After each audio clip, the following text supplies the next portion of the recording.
Welcome back, everybody, to Clicks and Bricks. This is episode 27. Today's topic is Does age matter in business? Before we get started, Brian's getting some stuff together. If you want to join my text line community, 314-370-2871. Just text message me any question, and I'll do my best to answer it within a couple of days. Or you can just say hi, and I'll kick you out some motivational stuff. Never try to sell you anything on that in that community. Just tips, tricks, and having a good time. That's really about it. So that's the point of a community, right? That's the point of well, sometimes.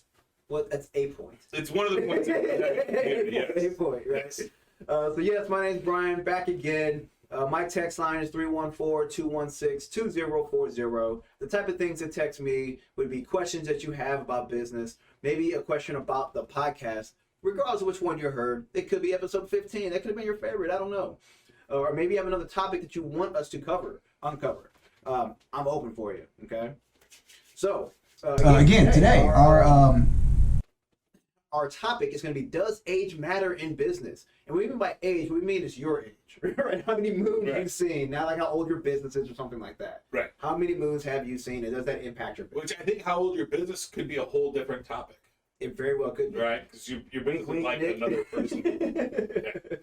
Yeah, so before we do that, we have to do our Between the Cubicles. We have to get this out. This is one of my favorite parts of the show, actually. I'm curious to see what Nick has for this week. Right, Just so you know, if you don't know, going into the episodes, Brian and I have completely maybe 10 minutes of information. Maybe we might get the topic 10 minutes before the podcast. I don't look at it. I don't look at it all. Nick has it all. We just give him 100% trust, and he makes us talk about. We're basically Nick's puppets. Geppetto? Yes. Awesome. So Between the Cubicles today, Nick wants us to talk about Elon Musk hosting Saturday Night Live. Oh, shit. A lot of stuff came out of this. A lot of stuff came out of it, yes. So I've not seen the clip. I saw the monologue, and there's a few different spots where he like kind of cameoed in there. Yeah, I kind of went off the rails. I had a long day at work Saturday when it went on, and I ended up, I had some Lodge brothers in town, and we ended up playing all night long. So I didn't get to see it. I've seen a lot of clips, though. Yes. From it. Yes. One thing that I thought was very interesting and did not know, Elon Musk has Asperger's. Well, he kind of announced it, right? Yeah. On there. I don't know if is he self-diagnosed or does he actually have a diagnosis from a doctor? He didn't say that. So, I mean, yeah. I'm trying to find some more research on it, not a lot about it. Right. But he actually made a joke about it. He's like, I'm the first one to, host a show like this and have Asperger's. And I disagree with that. Well, he jokes that I'm the first one that, like, openly said it. Yeah. Like, other people could have had it. Right. He's openly that came out and said it on his own accord. Right. So that was pretty interesting. So really, they don't really diagnose Asperger's anymore, right? It's autism, and you're on the spectrum. So for those of you who don't know, I've got an autistic son. And this shit changes all the time with the diagnoses and what you have. So now they're saying, at least my doctor's saying, that there's no Asperger's anymore. That there's autism, and then this whole scale of autism, which is probably just as confusing. But it doesn't surprise me, because if you go into Musk. You talk about when he's a kid and you listen to what he says, he talks about, he always felt like he wasn't from this world or didn't belong. And, he thought different and felt different than, I don't know how you would know that because you don't know how anybody else feels. Right? So you feel the way you feel and you assume that other people feel the same way. So I don't know how you think that maybe you feel differently than other people, but it's not surprising that he has a wildly high IQ. Right. He does fixate on some things, but what's really surprising is if he's on the spectrum, that he doesn't really fear change. Not at all. Right. And typically people on the spectrum do. At least the people that I'm aware of, or the people that the one I've interacted with, they're not a big fan of change. No, they very much like it. So, but Musk is a different kind of character, right? I think he might be an alien. Before I would bet alien before I bet Asperger's. Hands down. That's where you put your money in. Yes, I put alien before Asperger's. But he said that. That was part of what he said in the monologue. Is it? That he was like, well, who knows? We all could be video games and aliens are controlling us, so we may not be here. We might be people. Yeah. Well, I think if you really people. watch Musk, you can tell that. I mean, that's kind of a joke from him, and maybe he's not the best jokester on the planet by far. Which made it funny though. Which made Dogecoin like dump, right? Because he made a joke about Dogecoin. Yeah. The American public took completely wrong. Yes. And it dumped. It might not be the whole reason it dumped, but I think a lot of people took their profits and let the sheep die while the wolves ate. But if you really dive in deep to Musk, and not that I dive in really deep, but I do like to watch his stuff. You like to dip your toes in the side. I think the joke on we might be a video game being played is that one of his theories is that in 50, 100 years from now, gameplay is going to be indistinguishable from real life. Yeah, like Ready Player. Right? Like, we're not going to be able to, it's going to be hard to tell the difference between gameplay In real life. and real life. And that's where, and right now we're on this Not like, too far. and with NFTs and the blockchain, it's like putting a pedal down on this stuff, right? So yeah, it's pretty cool. I mean, there's some games that you know about this game, like what was that? EverQuest, was it? EverQuest, yeah. That was like real life for a lot of people. You know what I mean? So they lived through that game. So I mean, Well, and that was years ago. My personal belief is that virtual reality is dead. It'll never come to fruition. But augmented reality is something that I think that we will be in our future, and you can turn on virtual reality at will. I think virtual reality is just too submersive for people to really, really enjoy it. I don't know, man. I think that how they have the technology, it's so easy to get it. Yeah, but you can't enjoy it for long periods of time because you can't move, right? And the human body, living. The human body gets sore if it doesn't move, right? So you can't live there. You can't live there, and you can live in augmented reality. Okay. Right. So if I just had an augmented reality where I could see the world, but I had my own artwork on all the walls, and I had people that I could pop up and have communications, artificial intelligences that I could use.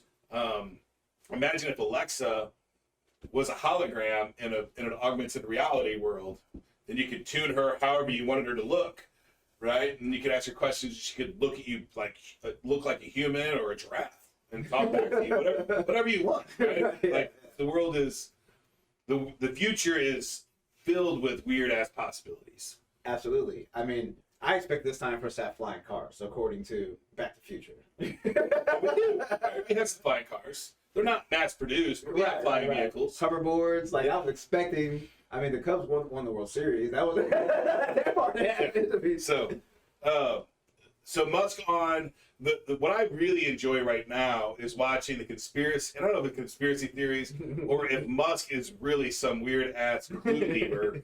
So if you really dump into YouTube and you look at the Elon Musk Saturday Night Live clues, it's hilarious. Like they'll come up with all kinds of stuff on the clues that he's left on why Dogecoin is going to go to the moon.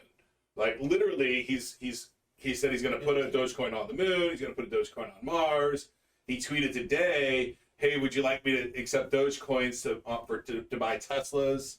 I saw that in the article that he's actually going to do it. Absolutely. And Bitcoin, you can buy Teslas with that. Why wouldn't you be able to? You should be able to buy everything with cryptocurrency today, right? Yeah, but a lot of places you can't. I mean, Yeah. So you can't buy hosting and services with crypto. So yeah, it was fun.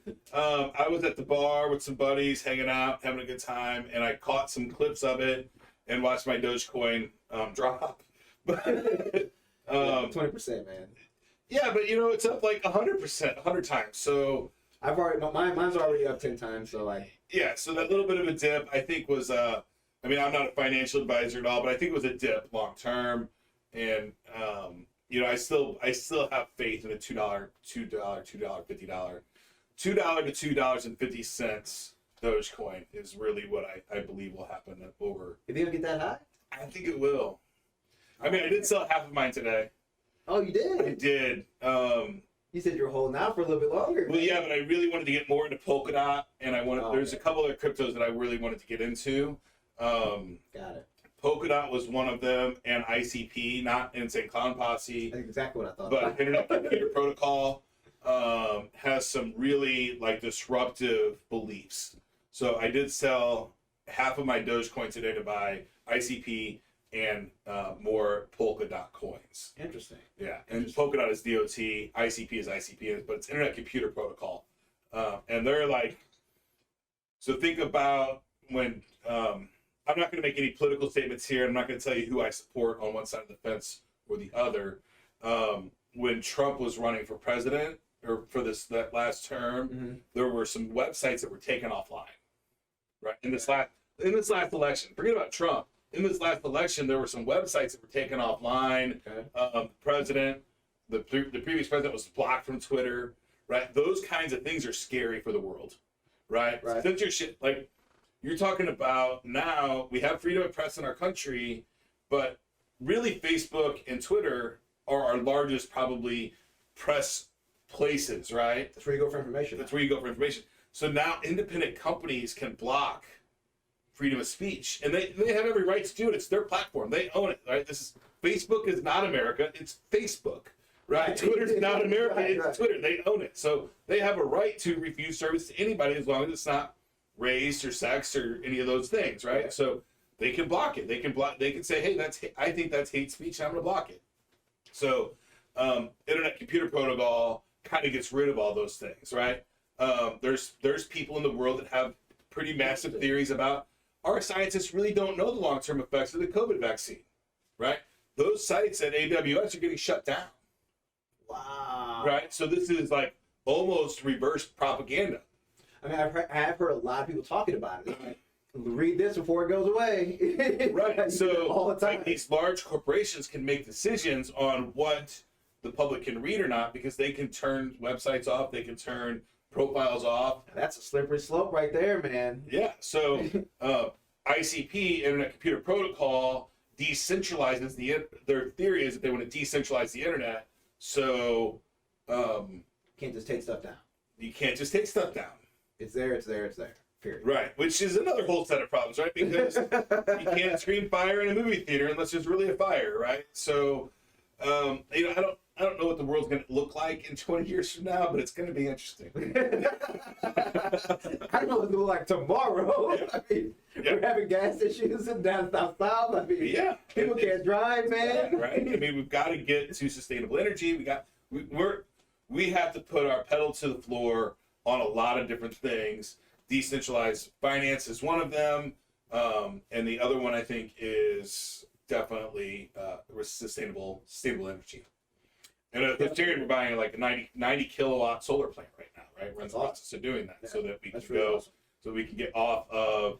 We're nuclear power here anyway. Most of us, most of our energy is from nuclear power.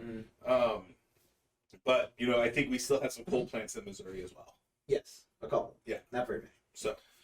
So Elon Musk, thank you for everything you've done for our society, I guess. I'll thank you when I get to go to the moon or Mars.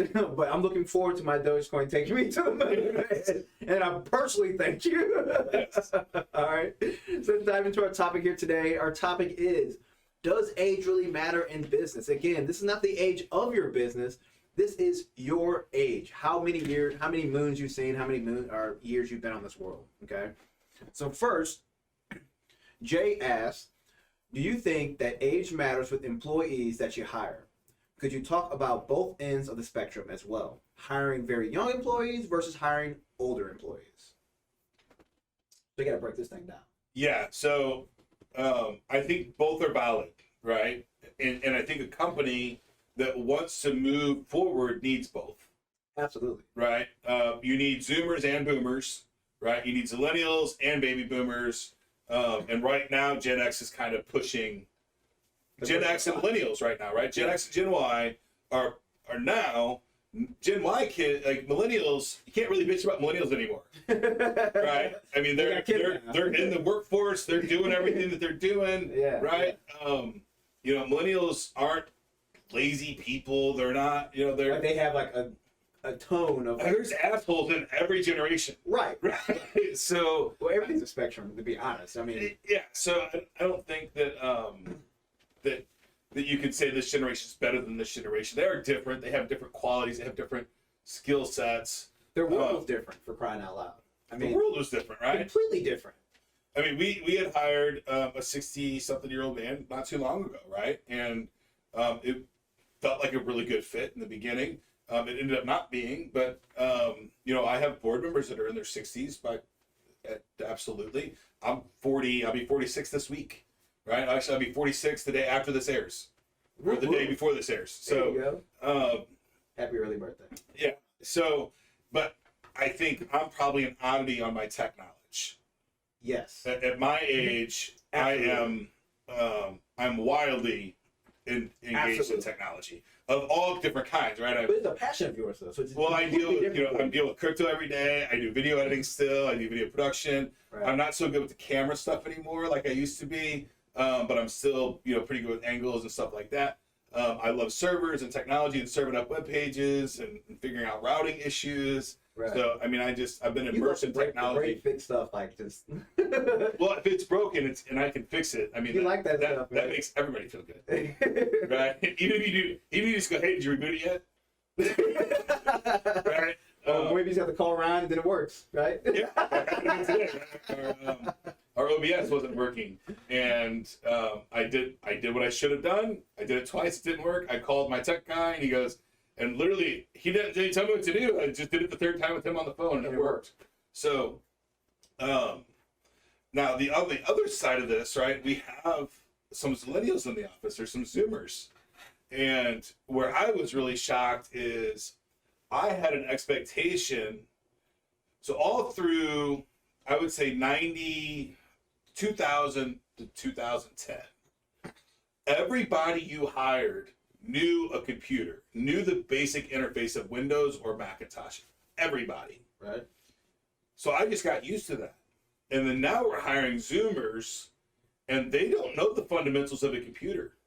Which is so odd to me. I would think they would know more of it. You would think they didn't grow up with computers. They grew up with tablets. They grew up with cell phones. They didn't grow up with desktops. It's so crazy to even think about. Right. So I didn't have, when I was 16, 17, when I was like really diving into this stuff, my brain was opening to all this new world of this stuff. I had a desktop. I didn't have a phone. Right. I had a desktop. I mean, I had a phone, but it was a Motorola Flip. I didn't have my first phone when I was in college.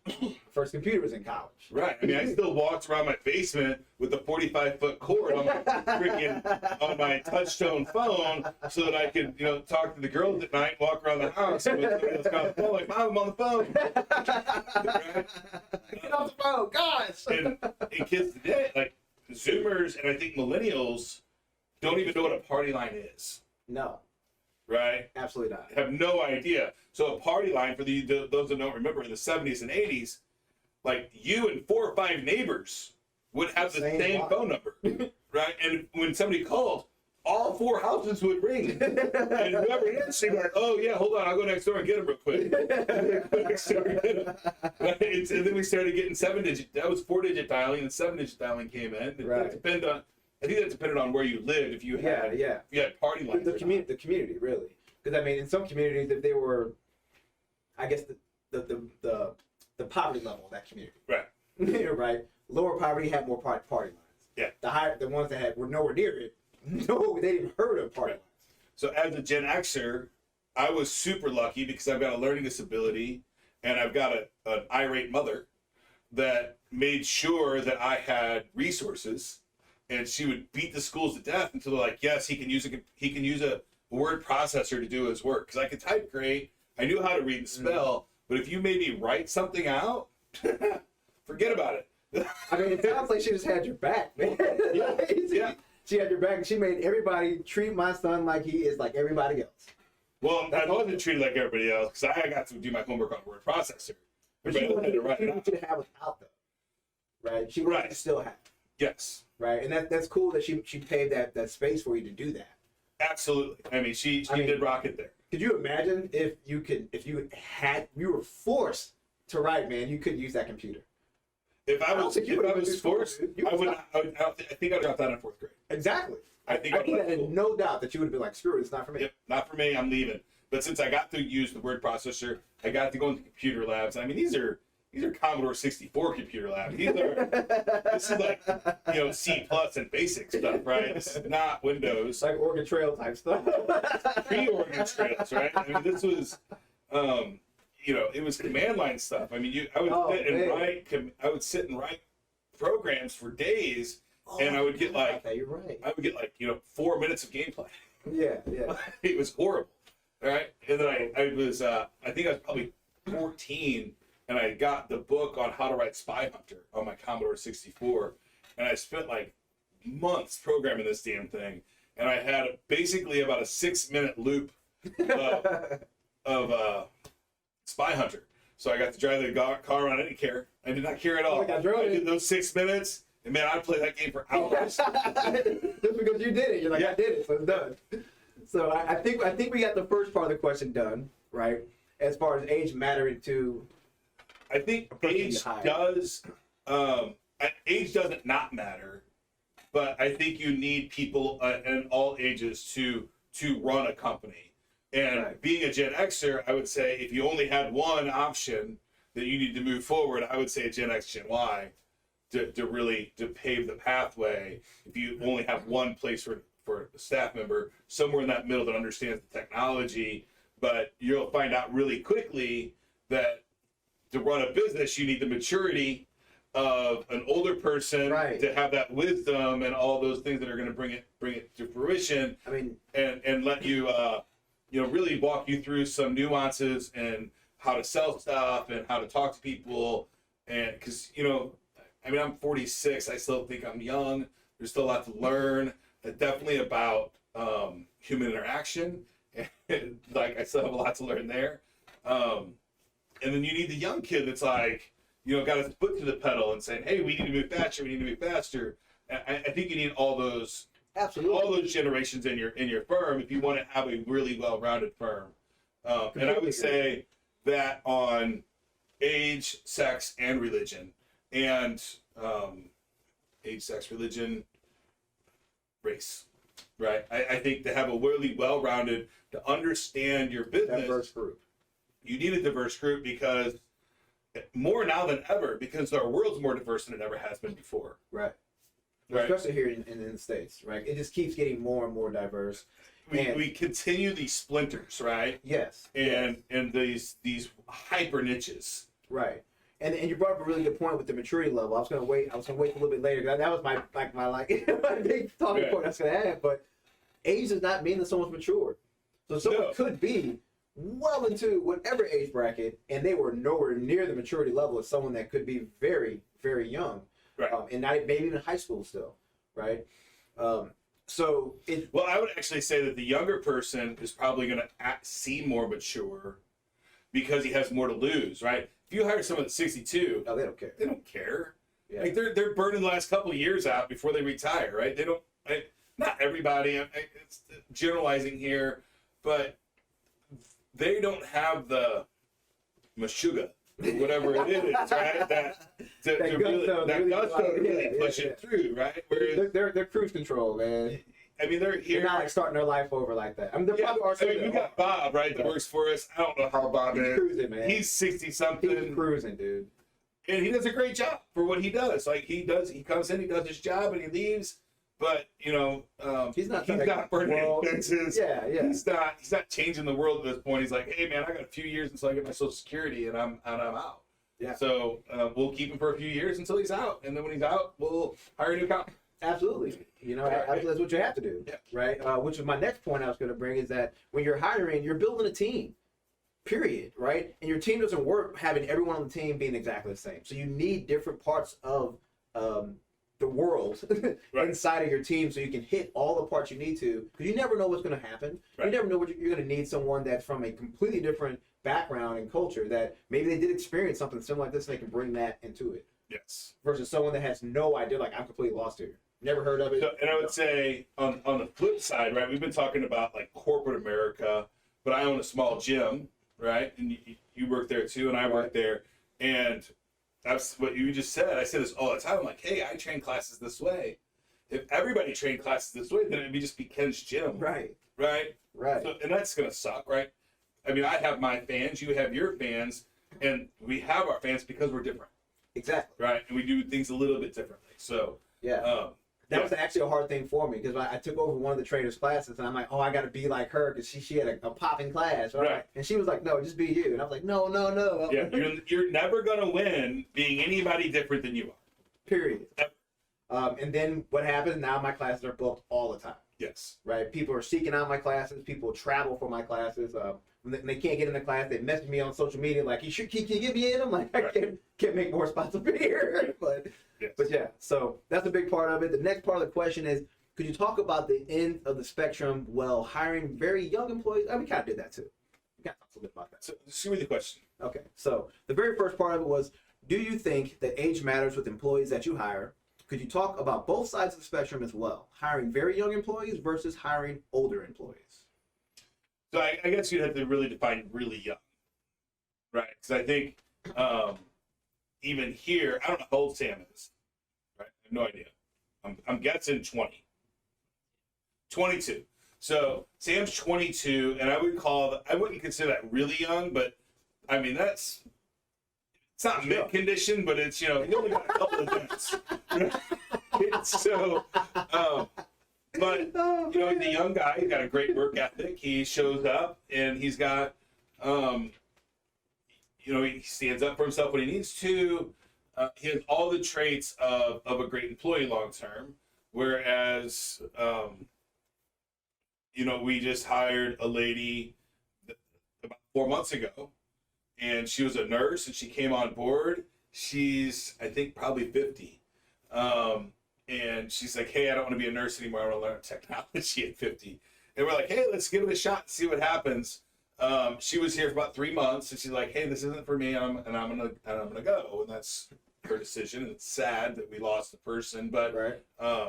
Whenever I think somebody making a career change is probably a more important catalyst than their age. Absolutely. Right. So I would say somebody at 50 that's been in technology their whole life comes on here is going to have a different experience than somebody that hasn't been in technology and say, hey, I want to make this change. Our frontline NOC staff person here at Host Steering isn't a wildly challenging job. It's long hours. It's a good job, but it's intended to be entry level. It's not intended for a 50-year-old person to take. We didn't create that job. That wasn't the key target. It wasn't the target audience for that particular job. It was, hey, somebody coming out of a tech school. This is their first. It wasn't designed to be their first IT job, right? Because we've got our training for that job is phenomenal. They learn a whole lot, and since we like to hire from within, or we like to promote from within on our tech stack, it makes sense sense to start there and then move them through to either an engineer or a systems engineer or network engineer from there, right? So I think when people talk about the age part, I think what they're really alluding to is that if you're older, you've been around more, so you've seen more things, you should have figured this out by now. You have that experience. Right. But what I think the issue that a lot of people find out is that, like I was saying earlier, the maturity level may not be there. Just because you're older doesn't mean it's there. Right. And I think a lot of times people don't also realize that just because you've been around a lot, you may not have seen a lot of different stuff. I can tell you that I've got a 50-year-old employee that doesn't know how to spell and a 24-year-old employee that does. Right? And I'd rather have the 24-year-old employee that knows how to spell. Right? Or at least cares enough to do you spell check. Right? However, I think the myth that I've been under for a big part of my life until recently was that young people know technology, old people don't as well. And I think that myth is busted for me. Right? Because now I've got, young kids coming into the game that don't necessarily, I call them kids, they're young adults, that come into the game and they don't really know the fundamentals of how to be a computer user, but not even an admin, but how to really be a power user of a computer. Man, I remember these guys taking computer classes. Yes. I don't know if they even have those anymore. Oh, they do. Like the basic stuff? Yeah, I think so. Right? Sam? Yeah. So I wonder what's really being taught in that basic stuff. Unfortunately, I think, a teacher that's in a computer class. Basic tablet knowledge, not basic computer knowledge. Like those are two wildly different things, man. They are. But yeah, I think there should probably be like some UI and user interface classes. I think they're probably teaching Windows Vista in some schools, right? And Windows XP, right? We're on Windows 10, which is a far different application. And then you've got all the Linux distributions and stuff like that. I mean, I was self-taught almost. I mean, I went to college. I went to some. Most of your stuff you learned. I went to some great colleges, right? I went to WashU for a year. I went to Webster for a little bit. I graduated from Broadcast Center through Bonbon. So I mean, but you know, I got to spend a year at WashU. I learned a thing about technology, not a single thing about technology at WashU, right? So 90% of all of my learning about technology is, other than me going to certificate classes, like I got my Itil certification, which is information technology, something, I forget what Itil stands for, right? So I've got my Itil certification, but that teaches you fundamentals of like project management and change orders and stuff like that, not really about tech stuff. The tech. And when I hire a kid right out of school for a computer science degree, he doesn't know the fundamentals. Or she doesn't know either one, he or she doesn't really know the fundamentals of a computer, and they definitely don't know how the internet works. I find that very interesting. I've never met a kid or a young adult that came out of college and learned how the internet works from school. Ever. I mean, I can't see, like, I guess I can't understand that part of it, because what I thought the internet and technology was wildly different than what I learned since coming here. Yes. I mean, you're getting even through osmosis, right? You're just around it, and we're having conversations about BGP and OSPF and all these routing protocols, and how the People internet actually works, and DNS and IPs and IPv4 versus IPv6 and all these things, and people don't get it. They really don't. And it's been like a good and bad thing for me personally, because sometimes I'm like, okay, I don't get that. Let me go grab someone on my team. Right. Other times I'm like, oh, I know exactly what your issue is because I had that same issue. Right. So I know exactly. I know where you are. I can empathize really well, and I know those things now in layman's terms where I can explain it so well. Right. When before I just been like, give me a second. Yeah. and we really try all the time, and it's a conscious effort and it's an exhausting effort to bring everything to layman's terms. Yes. Right. It's hard. It's really hard. I generally try to bring it down to the dating world because I think that's what most primal people understand. Right. And at the end of the day, I'm a technologist, but I'm also a very primal person. So. I think most people get the primal stuff, right? Me hungry, right? I need food. I'm hungry, and for me, it was I need to communicate, and the computer was the easiest tool for me to communicate with. Just like I've got a nonverbal son, right? And he uses the tablet nonstop. That's the way he communicates. Right. But see, and that's why you understand and empathize on a completely different level with someone that doesn't have that. That's just the way he talks to me. Like, right. It's normal for you. That's not other people's normal. Yeah. Right. So the point to bring this back to the question is like, just because you have a younger person or an older person, there's really not anything you can say that one's going to get better than the other one. What they went through in their life, how they've experienced their life, how they internalize what they experienced in their life can completely change what kind of employee they could be, or if they're right for that position, or even for your job, working with in that company at all. It could be a completely different industry they should be in. Right. Right. And you just don't know that. Yes. You just don't know. And then I like to.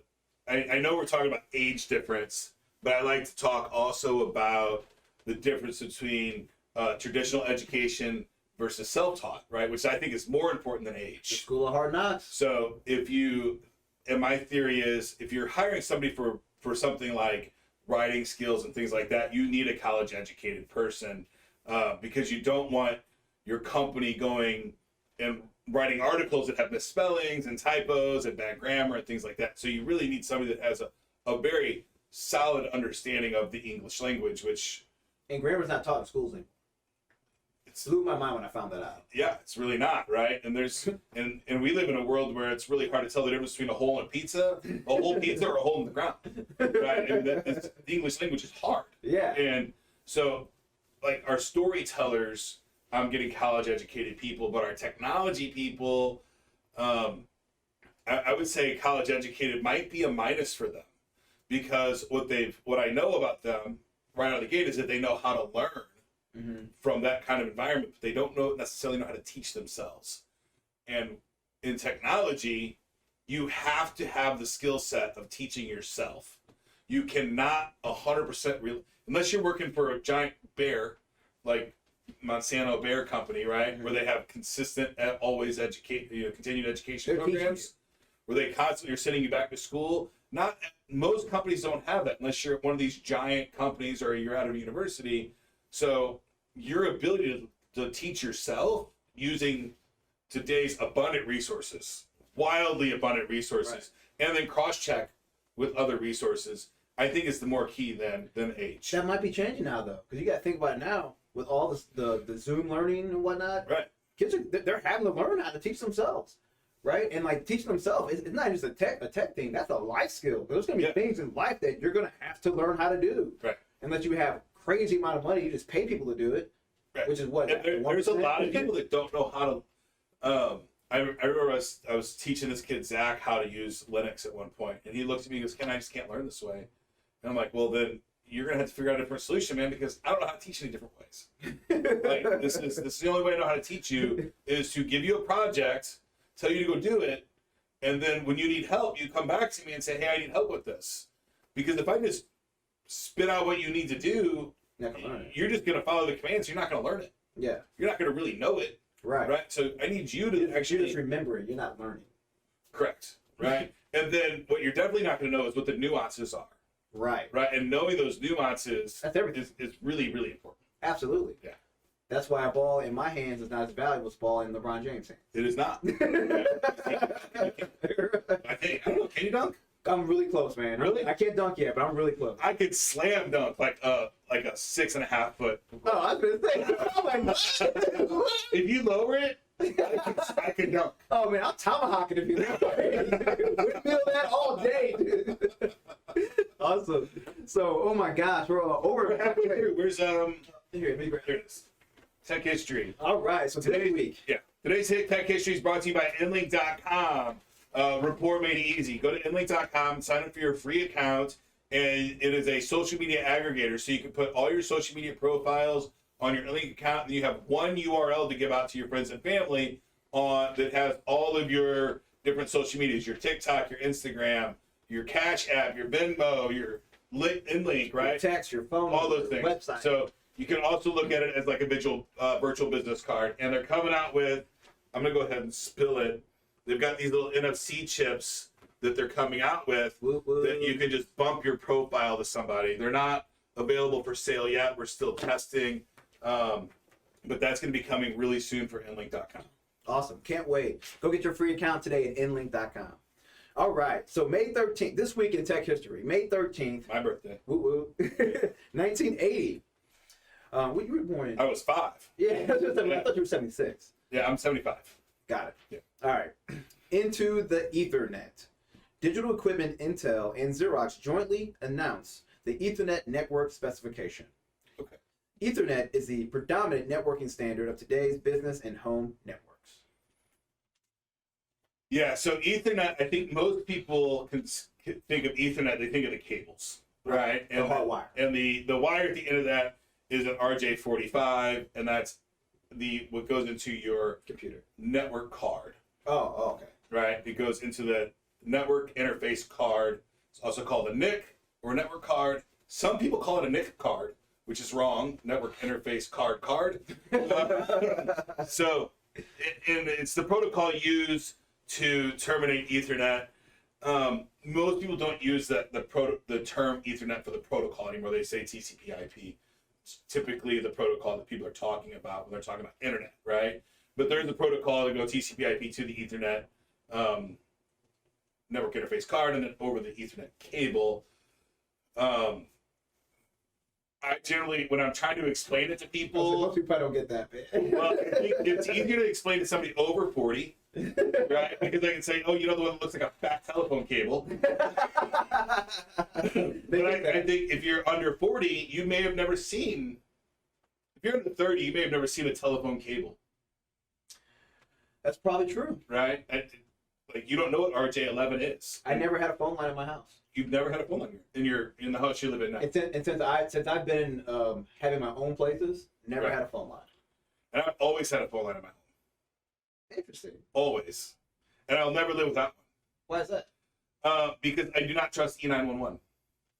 At this point, in this time, and I have, my daughter has a fatal tree-nut allergy, and my son's autistic, and he is a runner. So I want to be able to, at all times, pick up the phone, call 911, drop the receiver, and have first responders show up to my house.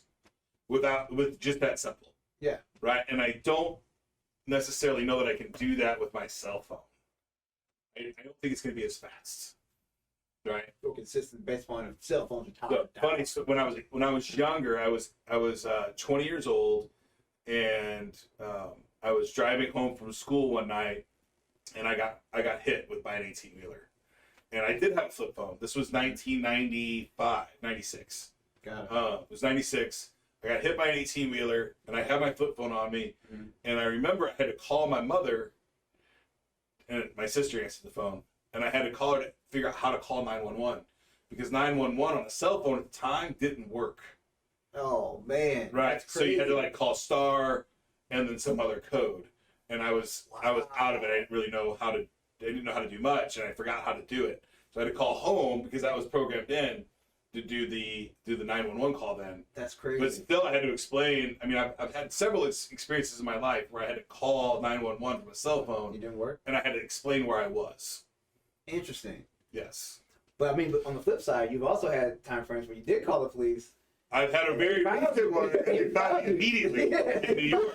Yes, they found me almost like, not only did they find me immediately, but they found me immediately and had cameras on me like in New York when I got stuck under the bridge. But So I mean, things have changed. but that's New York, right? I expect New York to have that technology right now. I don't expect rural Missouri to have that. Fair. Right? Fair. So any place that I live, if I have people living with me that have fatal conditions, at least for right now, I'm gonna have a landline. That makes complete sense. Yeah. I get that. So I think it's a good thing to have. It's more secure. It's more stable than the cell phone. Right? Absolutely. I don't have to charge it. It's always up. If the grid's up, it's online. Yeah. Which yeah. goes back to my point earlier with the first question, right? Different life experiences bring different nuances. Yeah, and I'm all about like redundancy and Yes. and preparing Fail for. saves. So I don't. I'm probably the oddity there. Is that probably why you're a prepper? Because of stuff like that accident? I mean, yeah. I mean, I don't trust. I have a very low trust In like for the everything. world, Everything. right? And you know, I've seen weird stuff happen in my life. So yeah, I mean, I'm not a wild prepper. I'm a You're bigger pretty prepper than a close, lot of man. You're people, pretty but close. I mean, I'm in some prepper communities that will blow your mind. How people do this stuff, man. Like, They make like you're like child's play. oh yeah, I'm a joke. I'm a total joke, right? I have one room in my house dedicated to prepping, and they have, you know, an entire. I mean, they have multiple houses. Right? I'm just now this week going to buy my land for my bailout land. Oh my god. Right. So, and like, there's people that have entire fortresses built and plans, and they man. exercise their exit strategies on a regular basis. Right. Yeah, that's deep. Yeah. That's deep. I probably should step my game up because I have none of that. Absolutely none of that. So, what are you gonna do? Do you have gas masks? I do not have gas masks. Okay. You have a radiation detector? I do have that. You do? Okay. Yeah. I do not trust our government to tell us if we have a radiation event. Yeah, oh no, I'm sorry, not radiation. It's the carbon ones. Oh, carbon ones. Yeah. Carbon. Yeah. Everybody should have a Not the- carbon. not the radiation. I think you should have a radiation tester too in your home. Interesting. Yeah, because the radiation gets too high, especially in Missouri. We live near That's true. Westlake, That's true. right? So if that radiation spill catches fire, I think we're in trouble. We're big So, time. and I want to know, and I don't want to have to depend on my government to tell me. Well, I mean, they're pulling out websites, so I mean, I don't believe that our someone can tell government, and they'll remove it. our government does not have your best interest at heart. Now, As an individual, they do not have your best interest at heart. absolutely. So they have mass hysteria's agenda at heart. They have the masses at heart, right? They do try to And control that. by but- default, if you're taking care of the masses, you can't care about the individual. Right. So it's my job to take care of me and my family. I find that as my responsibility, and I want to be held accountable for it. And therefore, I will make sure that I have enough food to last at least a minimal drought, right? And we live in a world today where, I mean, this shit's getting real. We have we don't have a lot of gas. Right. We, Texas there's stuff had now. power for a while. I mean, I was at Quick Trip the other day and they were out of Bud Light. On my way home last night, White Castle, Jack in the Box, and Taco Bell, all three of them closed. It was 11 p.m. It's Right? crazy. I've never seen that. Yeah. So, I mean, we live in a different world right now. We're just. Absolutely. I think we're on the tail end of a pandemic. And we haven't seen the Or beginning we're on part the of tail end of the pandemic. we haven't. I don't think we've even touched the iceberg and what's going to happen from everything that's happened during this pandemic. We haven't got to that part yet. No, we we have no idea what's going to come our way yet. Now, the good thing for technology is that the pandemic is pushing the technology. Yes.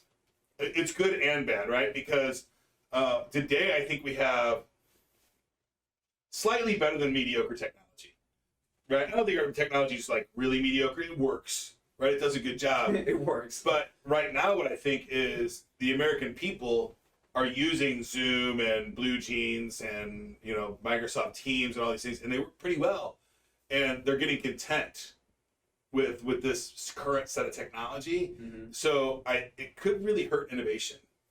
I mean, yes, right? It absolutely could. And I mean, the worst thing in the world to be is comfortable. absolutely. You can't move. There's no movement in company. No, yeah, you just get really Exactly. lazy and Exactly. content and sit there and do nothing, right? So, it's kind of a bummer for technology, the pandemic, but it's also a good thing because not everybody's going to be comfortable with what we have, Yes. right? Which is why we have Zoom and Blue Jeans and Teams and Google Hangouts and right because Right. everybody thinks that they can do it better than the other guy, Right. and then now it's a race for who can do it better, and now it's a bunch of mediocre shit that we have, right? Which just like that's the world of capitalism. That's kind of what happens eventually, unless someone creates a monopoly, which they're trying to stop that. Right, and some kid hopefully is sitting in his bedroom going, "Man, this could be so much better," Yeah. and all of a sudden he makes retinal projection holograms, with full field motion suits, and I'm just waiting for Elon Musk to make a contact that I can see everything, and then I can have a camera, I can he's zoom not gonna in. make contact. He's making an implant in your brain. I mean, I want. Yes. Right, he's gonna make the wave for the brain implant, and he's just gonna be able to fix your vision. I'd be okay with that too. Right? He's just gonna be able to manipulate your DNA. Scary To as fix hell your to think vision. about it, man. Scary as hell to think about it. Scary to think about that is that they just hacked a gas pipeline. That's You got a chip in your brain that's hackable. That's crazy, man. Yeah. That's like Terminator, people controlling by other Yep. people, and that's woo. Yeah, Yeah. You don't want to be the iRobot. No, I do not want to be iRobot. No, I don't want to be iRobot. Shout out to Will Smith, great movie. All right, so We're getting way off topic, aren't we are a little bit. Hopefully, Nick is not mad at us we? today. Nick's always mad. Saw that look. All right, next question. Ed asks, in your opinion, on age difference for entrepreneurs versus employees, for someone who is looking to start a business, can you be too young or too old to do so? I don't think so. I think that if you wait too long, you'll probably lose the courage to do it. And the gusto to do it, And yeah, because you got to run. however, if you've really wanted it your whole life, starting a business is something that people just do because they don't have another choice. I don't think, right? I don't own my own business because I wanted to. I own my own business because I needed that in my life, so I created it. I made sure I had it in my life, right? I don't think entrepreneurs are an age set. I think it's a personality set. It's absolutely a person. I completely agree with Right. that. I know people on both sides of it, right? I know people like my mom, nowhere near the personality for an entrepreneur, right? Right. My whole life she wanted me to be a teacher just like her, and I'm like, I can't stand going to school, let alone working one. Right. Get the hell out of here with that. Yeah. Right. But then on the flip side, I have my dad, mid-60s, then decided he wanted to start his own trucking business. Yeah. So my dad's similar to that, right? And my dad passed away probably 20 years ago, maybe a little more than that. And he was a union baker his whole life. him and my mom always talked about starting a business, right? But beer and TV got in the way. And they did that, and then he ended up retiring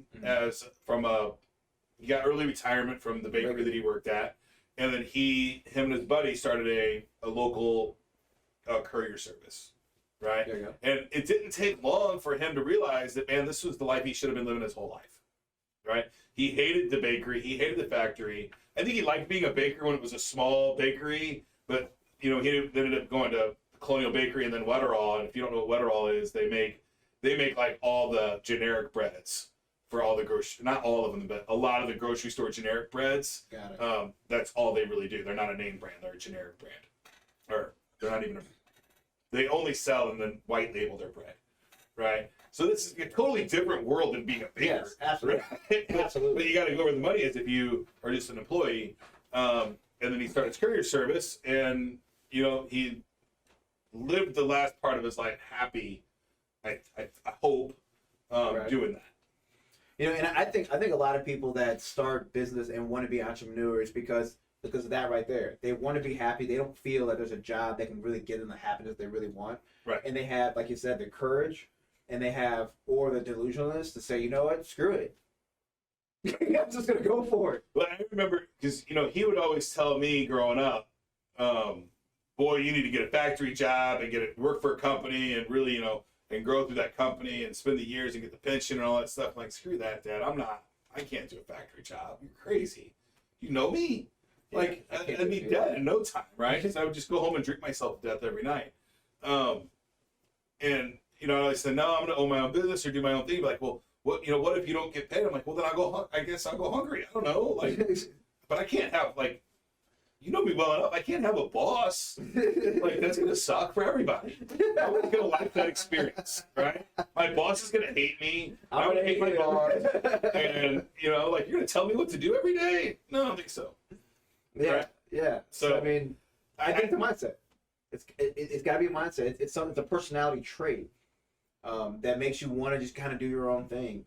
Right, and I think in there on the entrepreneur side and the employee side, there's just like all the other things, there's a wild spectrum, right? Yes. What I would consider an entrepreneur, I don't consider myself an entrepreneur. I've said this in some videos in the past, right? I consider myself a business guy. I consider myself a small business owner. But to me, an entrepreneur is someone that takes a significant financial risk to run a business. And for me so far, I mean, I've taken what a lot of people take as significant financial risks, but the way I look at it is I didn't really have a choice to have a happy life. I didn't have a choice to do what I did. Well, that's not the definition. The definition is not talking about being happy or not. It's taking a financial risk, and that risk is subjective. So anyone could have a different financial risk. Mine could be 10 grand. Yours could be 150,000. Right, but it's not my money anyway. Right, it's all the bank's money. So, like, how big of a financial risk did I actually take? Right, because if all the businesses fail, I can go get a job. Like, but then everybody still loses, right? Well, not everybody. Like, everybody does businesses, but then they all just go get jobs, right? I mean, I got to live in the technology world in the .com bust, right? So I sat at a table with 700 people getting fired at once. Yeah. Right? That's a bad day. Hell yeah. Right? I think there was even a couple suicides in that. Oh, man. So Terrible. I understand that world as well, but, I think I'm off topic. That's true. Right. So I guess the point I really wanted to get at here is that, like, I don't think there's an age that really determines if you should or should not start your own business. No. I think it really just comes down to what do you really want to do, and is it something you're truly passionate about? If you could be truly passionate about being a teacher, right? If that's your passion yours, you should do that. Absolutely. So it's not like anyone's right or wrong. It just comes down to what fills your. I was with a buddy this weekend, and we were talking, and he's wildly passionate about cooking, right? And this guy, he's rough. He's rough, right? He's really rough around the edges. He's got tattoos on his face, right? And he's a rough guy, but he loves. I mean, you just watch him talk about it, right? I'm like, dude, why don't you start a YouTube channel? He's like, man, I don't want to hate what I love. It turns into a job. I'm like, what are you talking about? Like, you love doing it. Why would recording you doing it make you hate it? Because I got to deal with the cameras and all this stuff. I can't just do what I love. I'm like, so you're willing to work 40 hours a week doing something you hate? So you can spend 1 hour a night doing something you love? He's like, absolutely. I'm like, different strokes, man. Right? And that's just, he does not want to turn his passion into a business. He just, and I don't know what that means to that person, right? To me, I'm kind of like, well, is he afraid to succeed? Is he being genuine with what he's talking about? I can't put a pin on it. I mean, I would hate to say it, but I lean on the fact that he's afraid to succeed, right? Which is a big problem I can see where you're coming at with that. For a lot of people. But I know that out of college, I really wanted to go into film. Really wanted to. I love making movies. I mean, we did a video project last night. I think everybody here can tell that I really enjoyed what I was doing at the moment, right? But when I did it for a career, I hated it. But that's what he doesn't want, though. Right. Right? Just like, when we talk about this, you love prepping, but you hate making those prepping videos. Yes, I didn't like it. I did not like making prepping videos. Right, you didn't like that, but Right. it took away what you really loved about it. Right. You know, but so I'm on the other side of that. Because I mean, if you're at that point, I'm like, all right, well, maybe that means you do something different, as in hire someone to do it for you. Yeah, long term, I think, I mean, I've got another podcast coming out, and I'll start my prepping with Ken videos again this spring, which it should be now, but we live in St. Louis, and it's still like Who knows? still winterish here for some reason. Yeah. But yeah, a big part of buying the land that I'm buying is so that I can really have a place to go. Because I got in a little bit of trouble because I was making a fire video on the different flamethrowers that I have, and I can't do that in Maryland Heights. Right? I don't like that. So I've got some pretty wild flamethrowers, and that's really just fun for me. The flamethrowers, it might be prepping. It's not prepping too. Playing with fire. It's playing with fire. Knowing how to make my own fire is important. Like, I know how to rub my sticks together. I got all that stuff, so I'm prepared for those things if I ever have to. Right. And I practice those skills. Not as much as I should, but this land that I'm going to go buy is going to help me, give me a place Be able to do that, to go do those kinds of things. And that kind of comes back to my original point here with this question and answering the question is that, if some people, it's hard for some people to understand that they can take their passion and turn it into a paycheck, and they don't have to make it a job for that. They just get paid for their passion, right? So if you lose focus on what you're trying to do it for, you mess the whole thing up. Then it does become a job, and it's not fun anymore, right? So if you can capture that somehow, right? Like for example, there's certain things that I don't like to do, but I know that I need to do it to get to where I want to be. I do 30 things a day I hate doing. I hate balancing a checkbook. Hate it. But I run 2 companies. I have to do it every single day. Right. That's a part of it. And there's a lot of moving parts, right? I mean, at Hosterian, we have over 100 vendors, right? So that means every single month I have to write over 100 checks. That doesn't even include our employees. That's another 25 checks that I have to write every week or every 2 weeks. So, obviously you didn't think about that at first when you're like, I'm going to have my own business, right? You didn't think about that at all. So, I mean, it's a lot, right? Nobody likes balancing the checkbook. Yeah, that's. But it's 2 hours of my day every single day of my life, right? But to do what you love doing every single day. Right. And then I get to go play with technology and hang out with tech people and hang out with salespeople and that's worth it to me. Yeah. In my book. I mean, I can't say what's worth it to you in your life, in your book, but in Brian's book, yes. I take that every day. That's for my. And I would say I don't hate balancing the checkbook, but it's not like I just don't love I'm like, yay, I get to go balance the checkbook.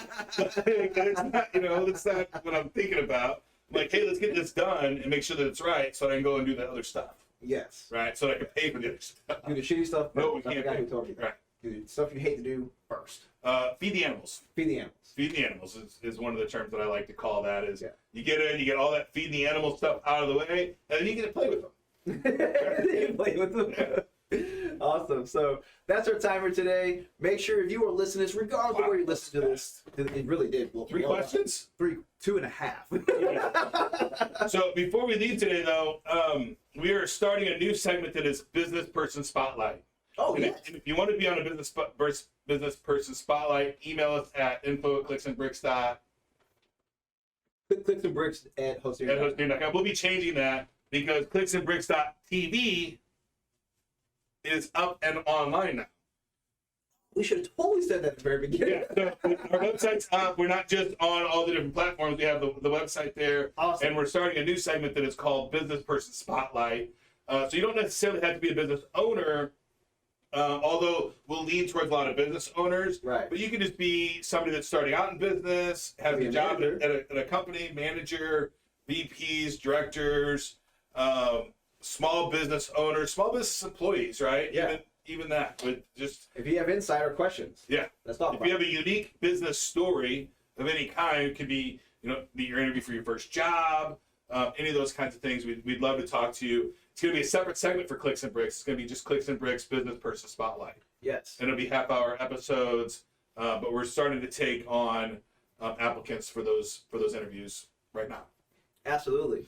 So if you're watching, regardless of where you're watching or listening to this podcast, make sure you rate us and you subscribe to us. Give us an honest rating, okay? Don't forget to text me if you have any questions at 314-216-2040. The type of things, again, to text, comments that you have on the podcast, maybe a question that you have, a topic that you want us to dive into, okay? Or if you want to be on a business spotlight, shoot me that text message. Let me know, all right? And we'll make sure to get you the application and get you all squared away there, okay? Yes, absolutely. If you want to join my text line community, 314-370-2871. Get to work. And make it count.